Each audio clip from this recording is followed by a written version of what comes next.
निर्मल बांगला गढ़ते एवं परिवेश के स्वच्छ रखते 117 नम्बर जातीय सड़के प्रमिला बाहिनीर साफाई अभियान।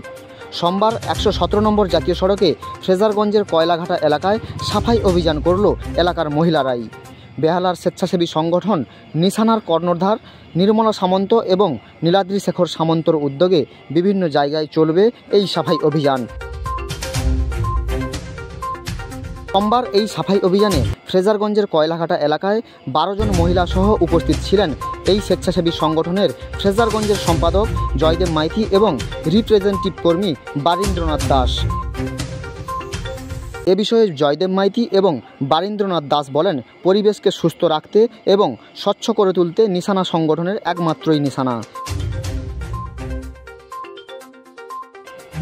117 নম্বর জাতীয় সড়কের পাশে থাকা বিভিন্ন স্কুল, কলেজ এবং বাজারগুলিকে প্রথমে পরিষ্কারের মাধ্যমে সাধারণ মানুষকে পরিবেশ স্বচ্ছ রাখার বার্তা দেওয়াই মূল উদ্দেশ্য। শুধু ফ্রেজারগঞ্জ নয়, পরবর্তীতে নামখানার বিভিন্ন জায়গায় এই সাফাই অভিযানের পাশাপাশি সবুজায়নের জন্য গাছ লাগানোর কাজ চলবে বলেও জানান তারা।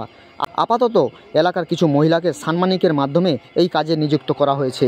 পরবর্তীতে সাধারণ মানুষকে এগিয়ে আসার জন্য আহ্বান জানিয়েছেন স্বেচ্ছাসেবী এই সংগঠনের কর্মীরা।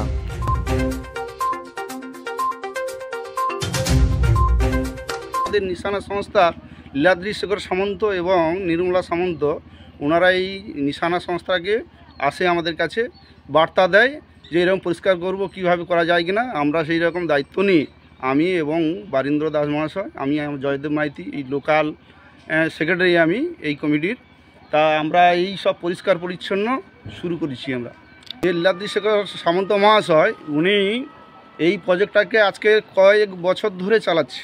এই আমাদের নামখানা থেকে বকখালি পর্যন্ত আমরা প্রত্যেকটা জায়গায় স্কুল, কলেজ, প্রত্যেকটা জায়গায় বা 117 নম্বর জাতীয় সড়কের দু সাইডে গাছের ডাল, পরিষ্কার ঘাস, কাগজ এবং প্লাস্টিক মুক্ত সমাজ গড়ে তোলার জন্য আমরা বিভিন্ন রকম চেষ্টা করছি। 2023 সালের সেপ্টেম্বর মাসে প্রথম ফ্রেজারগঞ্জে এই নিশানা এনজিও বেহালা নীলাদ্রি শেখর সামন্ত মহাশয় ওনার সেক্রেটারি এবং ওনার মা আছেন, উনি মূল কর্ণধার। তা ওনার দায়িত্বে আমরা প্রথম ফ্রেজারগঞ্জে এই স্বচ্ছ ভারত অভিযান ও মিশন নির্মল বাংলার আওতায় আমাদের মূল উদ্দেশ্য হচ্ছে সাধারণ মানুষের কাছে বার্তা পৌঁছে দেওয়া যে একটা প্রত্যেকে যেন আমরা জঞ্জাল মুক্ত, আবর্জনা মুক্ত পরিবেশ গড়ে তুলতে পারি। এবং ফ্রেজারগঞ্জকে প্রথম আমরা সেই রাস্তা দেখিয়েছি, আমাদের মায়েদেরকে নিয়ে সাফাই অভিযান করেছি। সমস্তভাবে আর্থিক সহযোগিতা করেছেন এই নিশানা এনজিওর যারা কর্ণধার তারাই। কিন্তু বর্তমানে আমরা নামখানা ব্লক বিভিন্ন স্কুলগুলো যে রয়েছে 117 নম্বর জাতীয় সড়কের পাশাপাশি বাজারগুলো রয়েছে, 10 মাইল বাজার, 7 মাইল বাজার, নামখানা বাজার, নামখানা কলেজ, এগুলোতেও সাফাই অভিযান শুধু নয়, গাছপালাগুলো পরিষ্কার করা এবং সৌন্দর্যায়ন একটা পরিবেশ গড়ে তুলেছি। আমরা অনেক জায়গায় আমরা নতুন ফুল গাছ রোপণ করেছি, যেগুলো লতা পাতা আগাছা জন্মেছে সেগুলোকে কেটে পরিষ্কার একটা সুন্দর পরিবেশ গড়ে তুলেছি।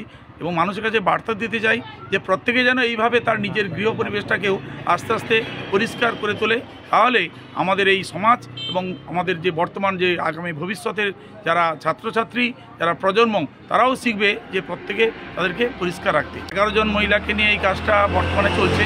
প্রথম আমরা শুরু করেছিলাম 5 জন মায়েদেরকে নিয়ে সাফাই কাজ হতো, বর্তমানে কাজটা অনেকটা বেড়েছে, যার জন্য আমরা বর্তমানে 11 জন মহিলা আছে, দেখতে পাচ্ছেন যে ওনারা এই কাজটা করছেন।